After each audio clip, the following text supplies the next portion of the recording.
Hello, y'all, and good night. Welcome to Southern Sleep Stories with Brandon. I'm your sleep guide for the night, Brandon. And in this podcast, I'm seeking only one thing: to help you have the best night's sleep you've had. What I'll do in this show to help you sleep is to start off by setting the stage for your night's sleep, give you some relaxation techniques, then I'll read a select amount of chapters from an old book in my normal Southern accent, and finally, let the sleep sounds slowly fade to silence. Any ads or sponsorships that will support the show will play only after the intro and before the relaxation begins. This will help ensure there are no interruptions in your sleep. If you're a fan of true crime and would like to check out my other show, look up Music City 911 on any podcast app or YouTube.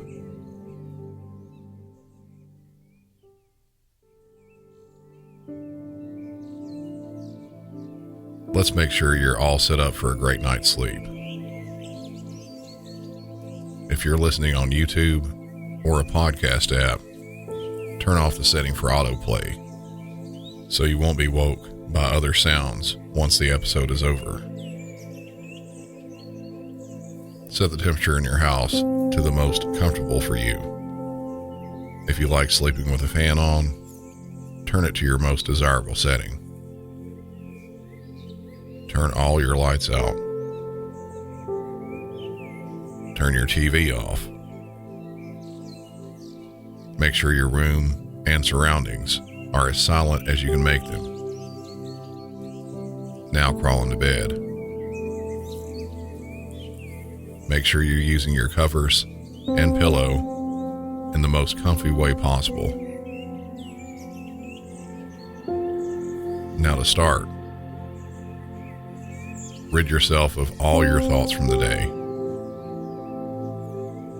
Anything bad or good that you have had happen during the day, let those fade away, and instead concentrate only on these relaxation instructions. If you still have thoughts in your head, repeat slowly over and over for 10 seconds. Don't think. Don't think. Don't think. Now close your eyes. Take a breath in and slowly exhale. Let those previous thoughts leave your body as you exhale. Imagine yourself in the most calming and serene environment possible. Calm your body. Relax every part. I want you to start shutting down each part of your body from top to bottom. The top of your head and your forehead. Relax those muscles. Let yourself feel them change from tense to relaxed. Relax your eyes. Do the same with your cheeks. Feel them fall as the tension leaves them. Now relax your jaw. Let your teeth slightly separate as you do this. Now let your shoulders drop as low as possible, and while doing that, let your arms, hands, and fingers all relax and loosen. Take another breath and think about your chest calming as you exhale slowly. Now relax your stomach, your legs, your knees, and your feet, all the way down to your toes. Now that you're relaxed, let's listen to The Sisters from the book Dubliners by James Joyce.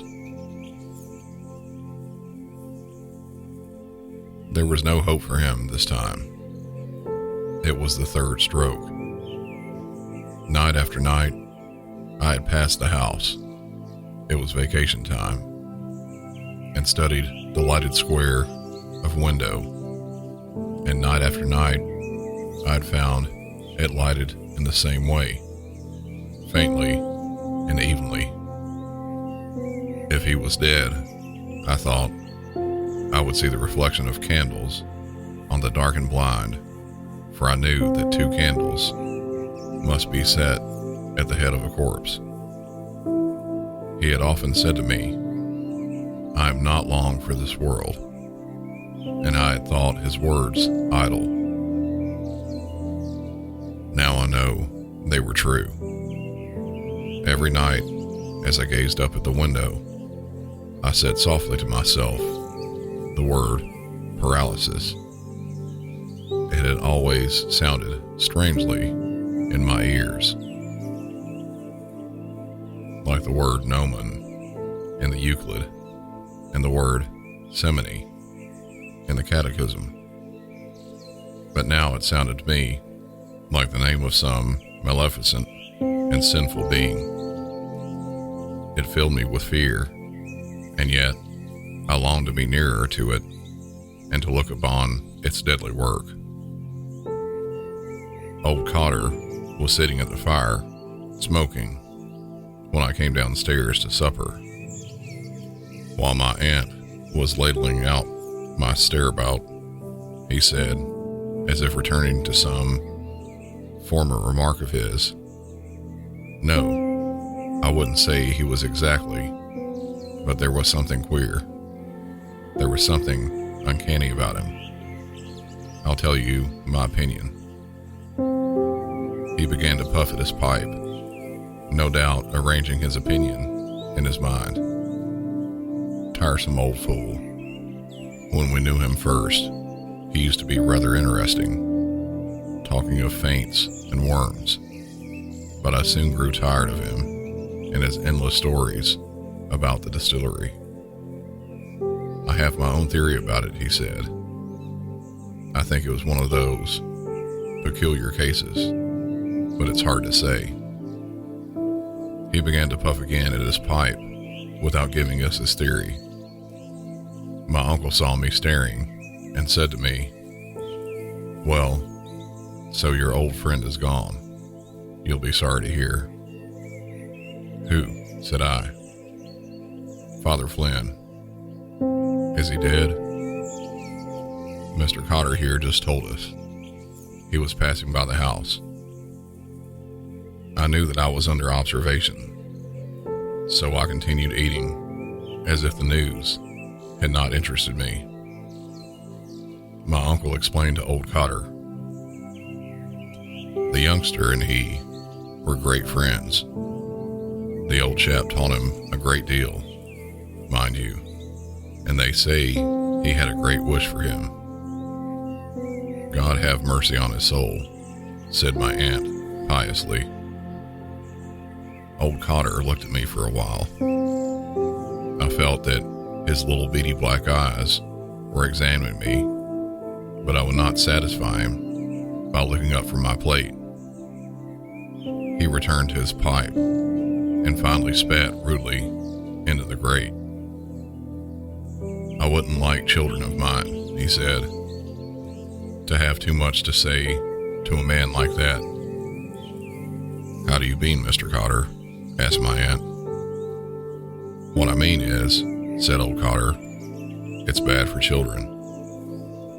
My idea is, let a young lad run about and play with young lads of his own age, and not be. Am I right, Jack?" "That's my principle too," said my uncle. "Let him learn to box his corner. That's what I'm always saying to Rosicrucian there. Take exercise. Why, when I was a young nipper, every morning in my life, I had a cold bath, winter and summer. And that's what stands to me now. education is all very fine and large. Mr. Cotter might take a pick of that leg mutton, he added to my aunt. No, not for me, said old Cotter. My aunt brought the dish from the safe and put it on the table. But why do you think it's not good for children, Mr. Cotter? She asked. It's bad for children, said old Cotter, because their minds are so impressionable. When children see things like that, you know, it has an effect. I crammed my mouth with stirabout for fear I might give utterance to my anger. Tiresome, old red-nosed imbecile. It was late when I fell asleep. Though I was angry with old Cotter for alluding to me as a child, I puzzled my head to extract meaning from his unfinished sentences. In the dark of my room, I imagined that I saw, again, the heavy gray face of the paralytic. I drew the blankets over my head and tried to think of Christmas, but the gray face still followed me. It murmured, and I understood that it desired to confess something. I felt my soul receding into some pleasant and vicious region, and there again, I found it waiting for me. It began to confess to me in a murmuring voice, and I wondered why it smiled continually and why the lips were so moist with spittle. But then I remembered it had died of paralysis, and I felt that I too was smiling feebly, as if to absolve the semiotic of his sin. The next morning after breakfast, I went down to look at the little house in Great Britain Street. It was an unassuming shop, registered under the vague name of drapery. The drapery consisted mainly of children's booties and umbrellas, and on ordinary days, a notice used to hang in the window saying, "Umbrellas recovered." No notice was visible now, for the shutters were up. A crepe bouquet was tied to the door knocker with ribbon. Two poor women and a telegram boy were reading the card pinned to the crepe. I also approached and read, July 1st, 1895. The Reverend James Flynn, formerly of St. Catherine's Church, Meath Street, age 65 years, R.I.P. The reading of the card persuaded me that he was dead, and I was disturbed to find myself at check. Had he not been dead, I would have gone into the little dark room behind the shop to find him sitting in his armchair by the fire, nearly smothered in his great coat. Perhaps my aunt would have given me a packet of high toast for him, and this present would have roused him from his stupefied doze. It was always I who emptied the packet into his black snuff box, for his hands trembled too much to allow him to do this without spilling half the snuff about the floor. Even as he raised his large, trembling hand to his nose, little clouds of smoke dribbled through his fingers over the front of his coat. It may have been these constant showers of snuff which gave his ancient priestly garments their green faded look, for the red handkerchief, blackened, as it always was, with the snuff stains of a week, with which he tried to brush away the fallen grains, was quite inefficacious. I wished to go in and look at him, but I had not the courage to knock. I walked away slowly along the sunny side of the street, reading all the theatrical advertisements in the shop windows as I went.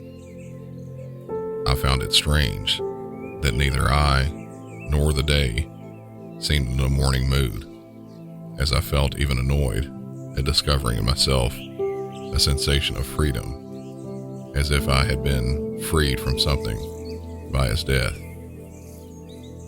I wondered at this for, as my uncle had said the night before, he had taught me a great deal. He had studied in the Irish College in Rome, and he had taught me to pronounce Latin properly. He had told me stories about the catacombs and about Napoleon Bonaparte, and he explained to me the meaning of the different ceremonies of the Mass and of the different vestments worn by the priest. Sometimes he had amused himself by putting difficult questions to me, asked me what one should do in certain circumstances, or whether such and such sins were mortal or venial, or only imperfections. His questions showed me how complex and mysterious were certain institutions of the church, which I had always regarded as the simplest acts. The duties of the priest towards the Eucharist, and towards the Eucharist, and towards the secrecy of the confessional seemed so grave to me that I wondered how anybody had ever found in himself the courage to undertake them, and I was not surprised when he told me that the fathers of the church had written books as thick as the post office directory and as closely printed as the law notices in the newspaper, elucidating all these intricate questions.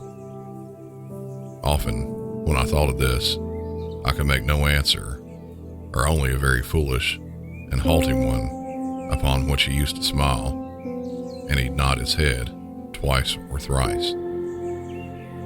Sometimes he used to put me through the responses of the Mass, which he had made me learn by heart, and as I pattered, he used to smile pensively and nod his head, now and then pushing pinches of snuff up each nostril alternately.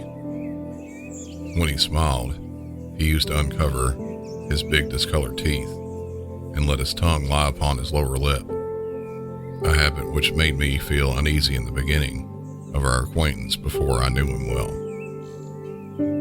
As I walked along in the sun, I remembered old Cotter's words and tried to remember what happened afterwards in the dream. I remembered that I had noticed long velvet curtains and a swinging lamp of antique fashion.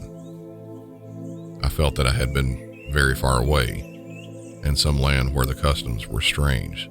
In Persia, I thought, but I could not remember the end of the dream. In the evening, my aunt took me with her to visit the house of mourning. It was after sunset, but the window panes of the houses that looked to the west reflected the tawny gold of a great bank of clouds. Nanny received us in the hall, and, as it would have been unseemly to have shouted at her, my aunt shook hands with her for all. The old woman pointed upwards interrogatively, and, on my aunt's nodding, proceeded to toil up the narrow staircase before us, her bowed head being scarcely above the level of the banister rail. At the first landing, she stopped and beckoned us forward, encouragingly, towards the open door of the dead room. My aunt went in, and the old woman, seeing that I hesitated to enter, began to beckon me again repeatedly with her hand. I went in on tiptoe. The room through the lace end of the blind was suffused with dusky golden light, amid which the candles looked like pale thin flames. He had been coffined. Nanny gave the lead, and we three knelt down at the foot of the bed. I pretended to pray, but I could not gather my thoughts, because the old woman's mutterings distracted me. I noticed how clumsily her skirt was hooked at the back, and how the heels of her cloth boots were trodden down all to one side. The fancy came to me that the priest was smiling as he laid there in his coffin. But no, when we rose and went up to the head of the bed, I saw that he was not smiling. There he lay, solemn and copious, vested as for the altar, his hands loosely retaining a chalice. His face was very truculent, gray and massive, with black cavernous nostrils, encircled by a scanty white fur. There was a heavy odor in the room, the flowers. We blessed ourselves and came away. In the little room downstairs, we found Eliza, seated in his armchair in state. I groped my way towards my usual chair in the corner, while Nanny went to the sideboard and brought out a decanter of sherry and some wine glasses. She set these on the table and invited us to take a little glass of wine. Then, at her sister's bidding, she filled out the sherry into the glasses and passed them to us. She pressed me to take some cream crackers also, but I declined because I thought I would make too much noise eating them.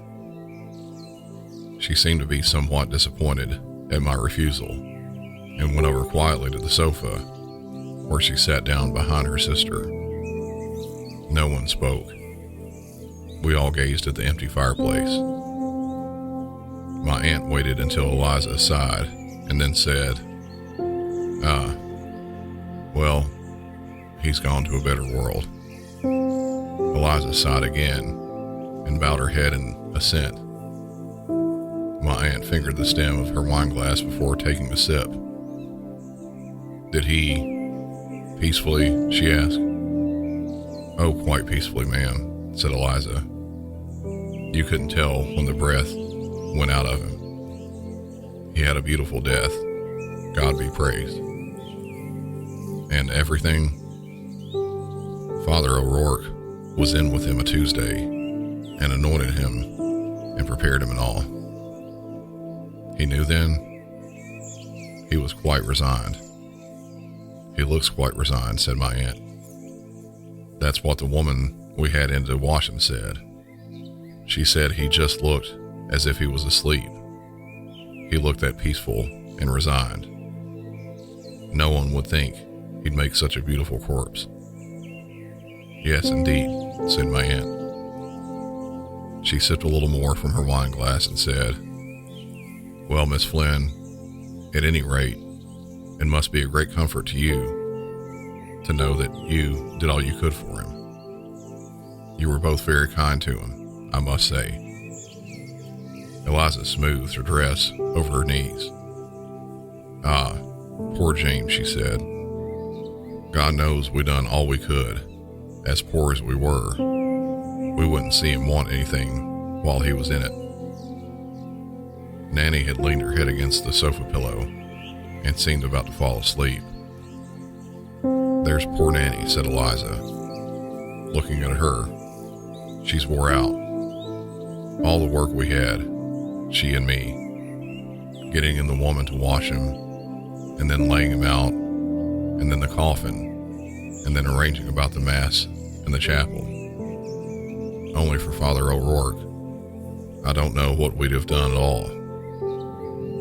It was him brought us all them flowers and them 2 candlesticks out of the chapel and wrote out the notice for the Freeman's General and took charge of all the papers for the cemetery and poor James' insurance. Wasn't that good of him?" said my aunt. Eliza closed her eyes and shook her head slowly.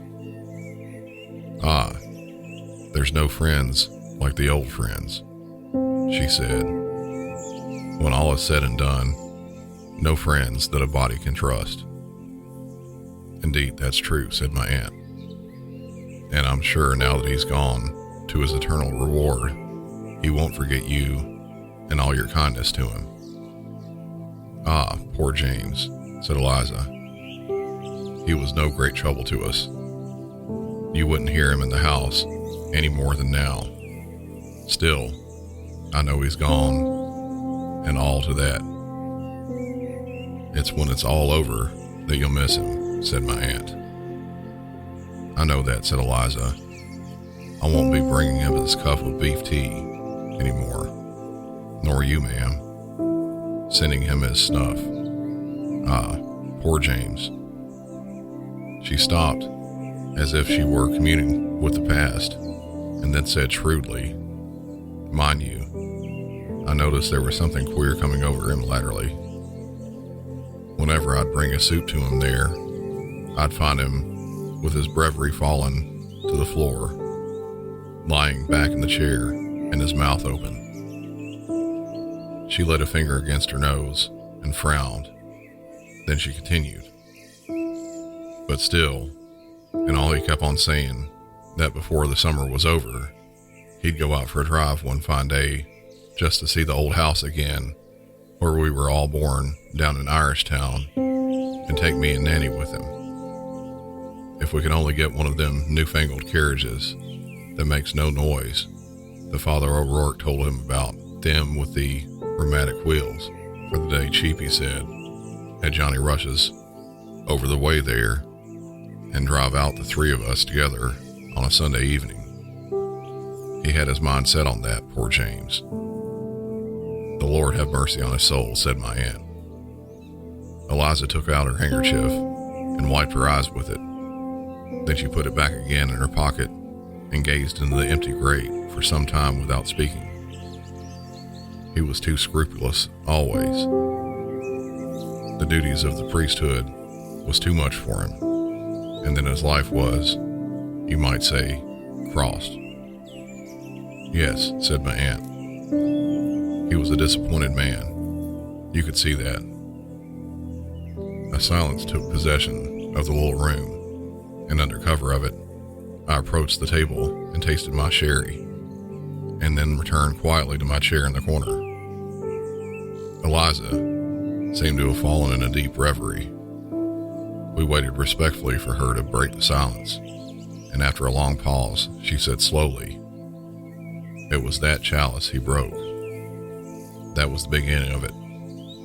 Of course, they said it was all right, that it contained nothing, but still, they say it was the boy's fault.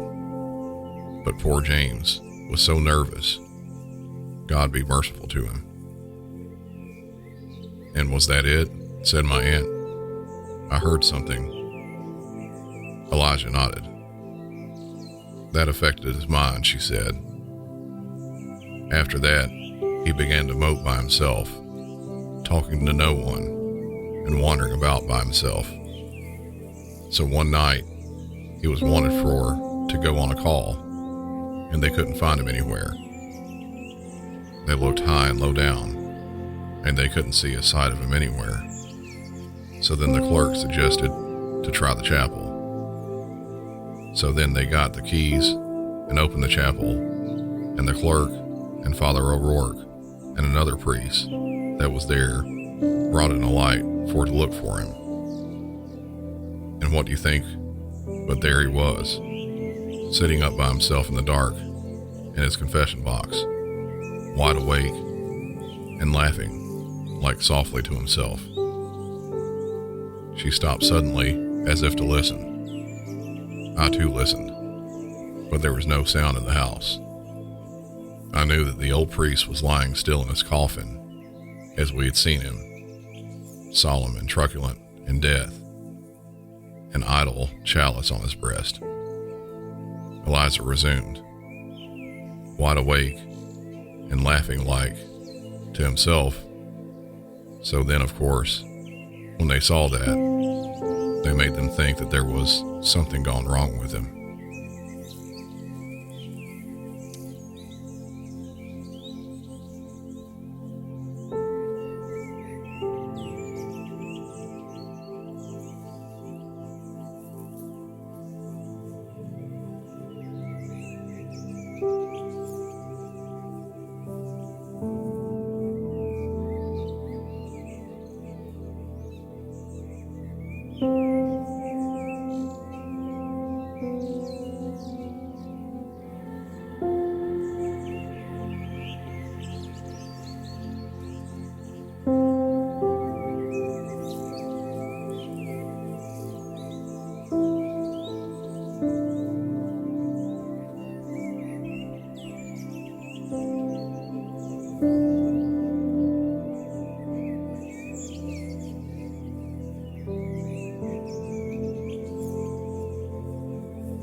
Enjoy all your favorite sports like never before at BetMGM.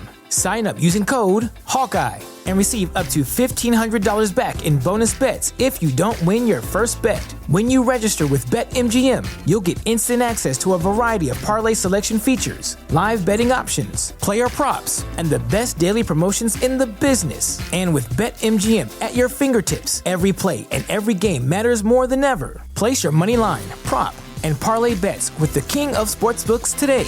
BetMGM and GameSense remind you to play responsibly and offer resources to help you make appropriate choices. BetMGM.com for T's and C's. 21 plus to wager. Iowa only. New customer offer. All promotions are subject to qualification and eligibility requirements. Rewards issued as non-withdrawable bonus bets. Bonus bets expire 7 days from issuance. Please gamble responsibly. Gambling problem? Call 1-800-BETS-OFF.